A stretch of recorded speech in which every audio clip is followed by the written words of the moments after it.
Le tabagisme reste un fléau à l'échelle planétaire. Il y tue plus de 6 millions de personnes chaque année. Au Burundi, même s'il n'y a pas encore eu lieu d'enquête au niveau national, certaines études réalisées dans les écoles de la capitale Bujumbura en 2010 montrent que 12% des jeunes fument.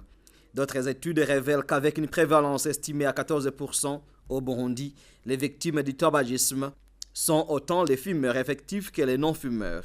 Ceci est causé par le fait que les non-fumeurs sont exposés à la fumée des produits du tabac. En vue de juguler ce fléau, le ministère de la Santé publique a créé des clubs anti-tabac dans les écoles secondaires. Ces clubs enseignent les méfaits du tabagisme sur la santé, l'économie et l'environnement. Malgré la ratification de la convention cadre de l'OMS pour la lutte anti-tabac par le Burundi, aucune loi n'est pour l'heure promulguée.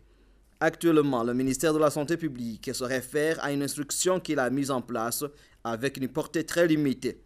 Des activités de sensibilisation ont été organisées à l'endroit des jeunes. Nous avons un plan d'action que nous allons mener conjointement avec les autres ministères parce que la lutte contre le tabac, ce n'est pas seulement le ministère de la Santé publique, c'est une lutte qui est multidisciplinaire. Cependant, l'association burundaise de lutte contre le tabac estime que les pouvoirs publics ne font pas assez pour lutter efficacement contre ce fléau. Il se réfère surtout sur l'industrie du tabac et la publicité qui sont de véritables obstacles à la politique de lutte contre le tabagisme. C'est triste de voir actuellement que l'industrie du tabac continue à